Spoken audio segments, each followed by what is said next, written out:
Assalamualaikum warahmatullahi wabarakatuh. Innal hamdalillah wa syukru lillah wa la haula wa la quwwata illa billah. Salatu wassalamu ala Rasulillah wa ala alihi wa sahbihi wa mawalah amma ba'du. Alhamdulillah, hadirin Bapak Ibu adik-adik yang dirahmati Allah Subhanahu wa taala. Marilah kita senantiasa bersyukur kepada Allah Subhanahu wa taala. Karena Allah Subhanahu wa taala masih menyertakan kita di malam-malam Ramadan, malam yang sangat mulia sekali. Kemudian salam dan salam kita terkam kepada junjungan kita Nabi Agung yaitu Nabi Muhammad sallallahu alaihi wasallam. Allahumma shalli ala sayyidina Muhammad wa ala ali sayyidina Muhammad. Seperti biasa kita akan mendengarkan pesan Ramadan. Adapun judulnya adalah masih membahas tentang 3 agenda sebelum kematian, tetapi bagian yang kedua. Semalam kita bahas yang merupakan agenda-agenda sebelum kita mati, meninggal dunia, yaitu membayar hutang, segera melunaskan hutang, kemudian bertaubat kepada Allah, kemudian yang harus kita lakukan sebelum kita mati yaitu berinfak di jalan Allah.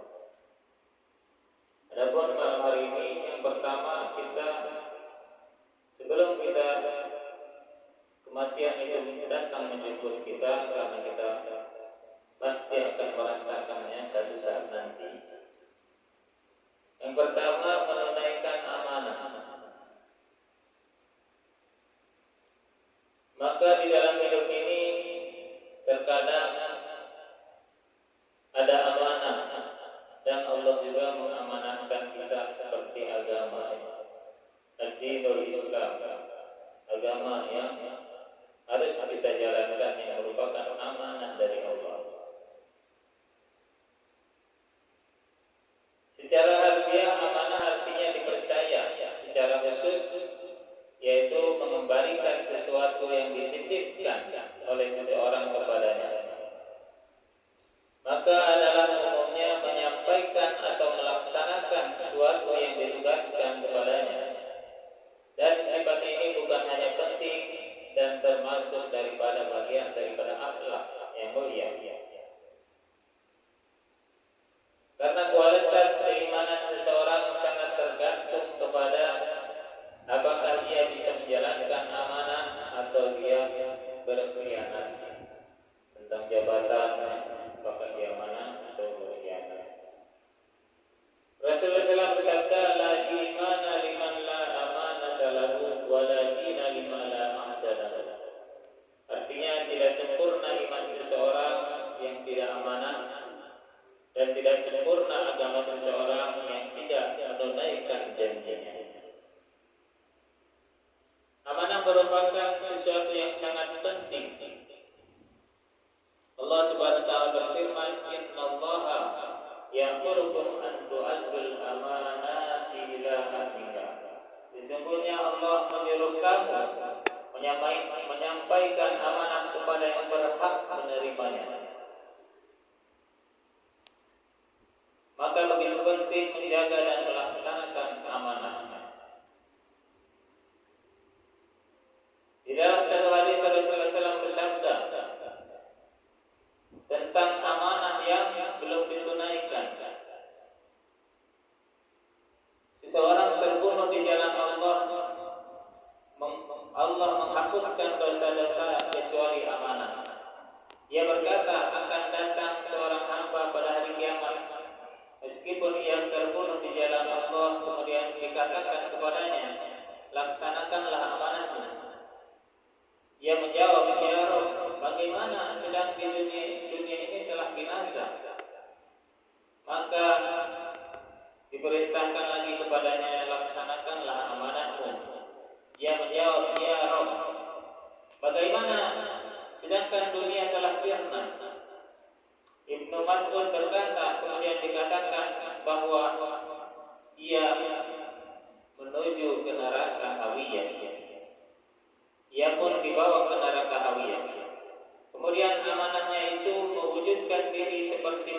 hidupnya ketika diserahkan di dunia.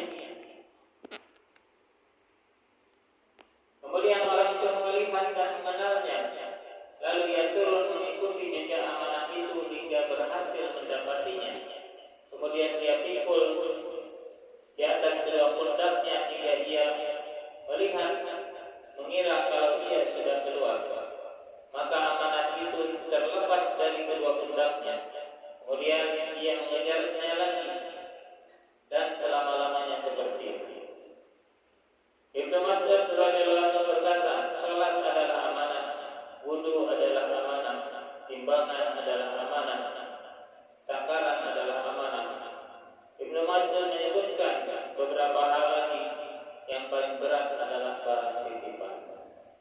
Ya, jadi biasa sekali bahwa amanah itu adalah bisa menghalangi kita untuk memasuki ke dalam surga.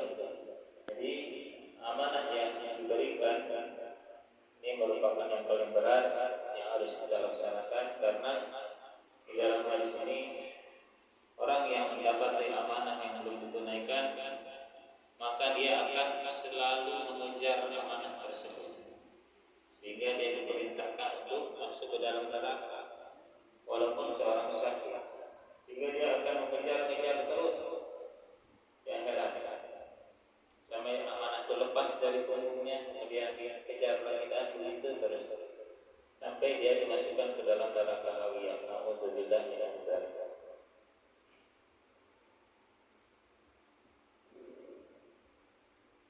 Yang kemudian yang kedua, sebelum kematian adalah kita senantiasa memperkuat silaturahmi.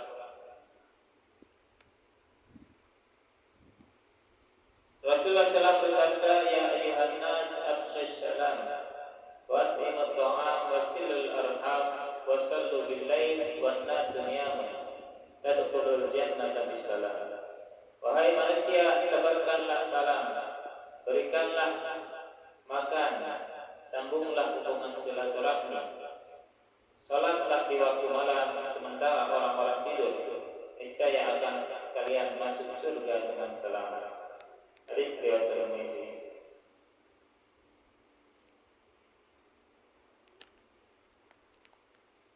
Bahwa di dalam hadis Nabi bersabda, seorang laki-laki yang mengunjungi saudaranya di penjuru kota dengan ikhlas karena Allah,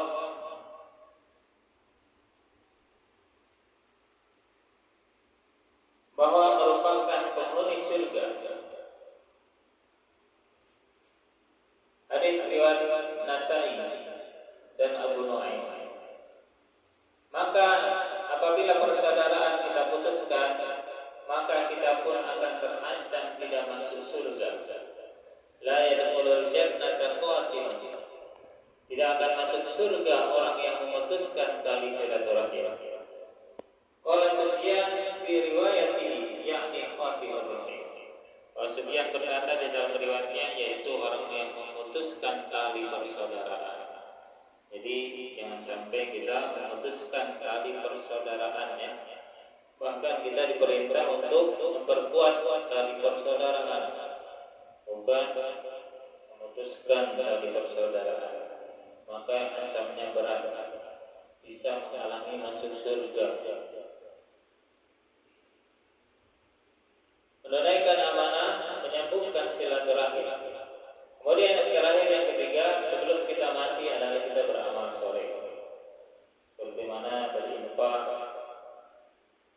karena kematian adalah merupakan perjumpaan dengan Allah Subhanahu wa taala. Kita kalau melihat Allah, maka kita meninggal dulu di dunia dan tidak bisa melihat Allah. Faman yarju liqa'a rabbih falyamal amalan shalihan wa la yusyrik bi ibadati rabbih ahada. Di dalam Al-Qur'an Allah berfirman, siapa yang mengharap perjumpaan dengan Allah Tuhannya, maka hendaklah ia mengerjakan amal yang soleh, dan janganlah ia mempersekutukan seorang pun di dalam ibadah kepadanya. Maka amal soleh adalah merupakan bekal untuk kita berjumpa dengan Allah Subhanahu wa taala.